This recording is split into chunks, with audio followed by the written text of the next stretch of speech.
The scene opens with a young woman waking up to a phone call from her friend. Still disoriented from a hangover, she realizes she's not at home but at her office. The place is a mess, papers scattered, walls scribbled on, and she has no memory of what happened the night before. As she paces the room in confusion, she stumbles upon a horrifying sight: her boss, Elaine Barton, lying on the floor, stabbed with one of the company's awards. Morgan is called to the scene at Metcare Corporation, a healthcare device company. The security guard explains that the company had hosted a party the night before, which began at 8 p.m. and wrapped up around midnight. Since attendance was strictly logged, Karadec requests the list of everyone who signed in. Karadec immediately notices a shattered, framed magazine cover of Elaine on the wall, a break the size of a fist, which could be connected to the murder. The writing on the wall, however, suggests the killer may have been trying to send a message. Investigators also learned that Elaine's assistant, Samantha, was the one who called 911. During her interview, Samantha admits she was too disoriented to recall anything from the night, blaming her blackout on mixing alcohol with recent medication. She explains she had admired Elaine since childhood and didn't mind working as her assistant despite having graduated from a top university. But as Samantha praises her boss, Morgan notices her giving a Pan Am smile, the kind that doesn't reach the eyes, a sign of insincerity. Eventually, Samantha admits that although she believed in Elaine's vision, working for her was difficult. Elaine had become secretive and paranoid, creating a stifling environment where employees constantly felt watched. As the investigation continues, Morgan searches Samantha's desk and finds in her computer history at 10:21 p.m. a search of gibberish words were typed in, which she assumes might be the result of Samantha being drunk. Meanwhile, Karadec uncovers a small, scribbled booklet with unsettling sketches, drawing that seem to depict Samantha stabbing Elaine. This disturbing find pushes Samantha even further into the spotlight as the prime suspect. Welcome back to Sandy's Timeline. Today we're covering High Potential Episode 6. Don't forget to like, share, and subscribe. Morgan and Karadec visit Elaine's home to break the news to her husband, Eric. Grieving, he shares a bit about her background and character. When Morgan presses him about the last time he saw her, he recalls that it was around 10 p.m., while the party was still in full swing with Elaine at the center of attention. He also explains that Elaine had recently closed a major deal, but her success had made her increasingly paranoid. She was known to be tough, sometimes ruthless, and because of that, she may have made plenty of enemies, including some among her own employees. With Samantha as the only lead, her lab tests reveal she was heavily medicated, enough to cause amnesia. During the investigation, the team also discovers that Elaine had written a check for $45,623. Celine instructs them to monitor Elaine's account to see if anyone tries to cash it. Just then, the party guests arrive for questioning, so the team splits up.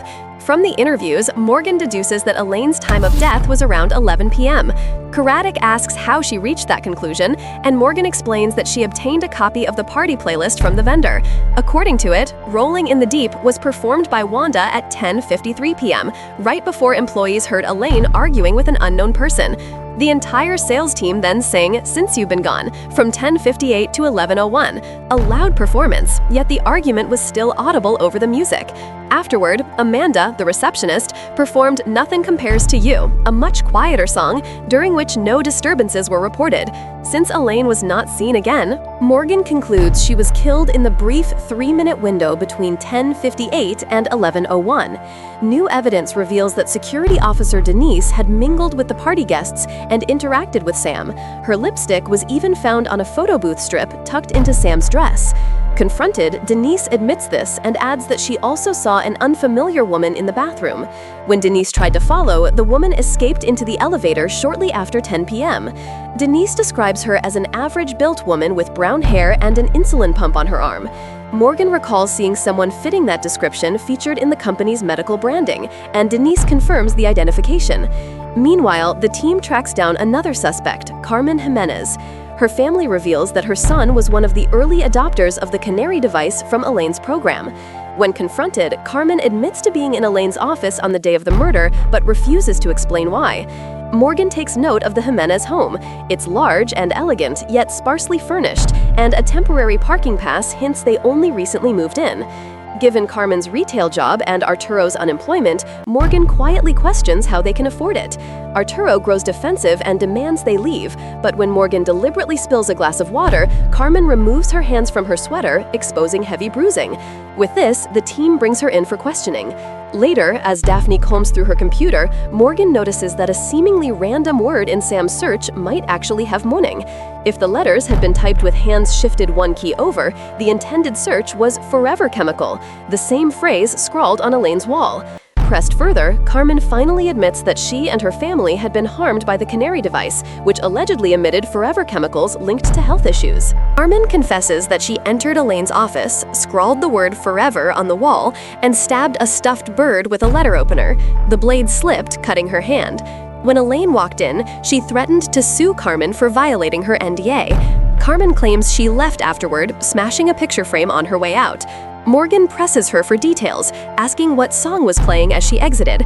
Carmen recalls it was Californication, which places her departure around 10:15 p.m., too early to coincide with the time of death. This leaves Sam once again as the prime suspect. While reviewing company records and archived material, Morgan uncovers a major inconsistency in Elaine's story. Elaine had long claimed that her inspiration for Canary came from her niece's panic attack, but in truth, the idea was Nina's. Nina designed the prototype after her own daughter experienced a panic attack, and Elaine later bought the rights while manufacturing the false narrative. During questioning, the team also learns that Nina had been having an affair with Elaine's husband, Eric. Despite the messy entanglements, both Nina and Eric's alibis check out as solid. Late in the investigation, the team discovers that the large check Elaine had written was intended to pay off Sam's student loans, briefly making Sam appear guilty. For a moment, suspicion heavily tilts toward her, but Morgan recalls Sam's first interview, where she mentioned feeling as if someone had been watching her in Elaine's office. Revisiting the office, Morgan notes the odd placement of a mirror behind Elaine's desk, unusual for someone known to be paranoid. Closer inspection reveals it's not a mirror at all, but a two-way glass concealing a hidden camera. Piecing the events together, the team concludes that on the night of the murder, Sam went to Elaine's office to resign. Elaine attempted to bribe her with the check, but when Sam refused and threatened to expose her, Elaine lashed out. In the struggle, Sam defended herself, and Elaine fell onto her own award, suffering the fatal injury. Having struck her head in the fight, Sam lost consciousness and remembered little of what happened. This revelation proves that Sam acted in self-defense. Elaine had been the aggressor all along. If you enjoyed this recap, don't forget to like, share, and subscribe to Sandy's Timeline so you don't miss the next episode.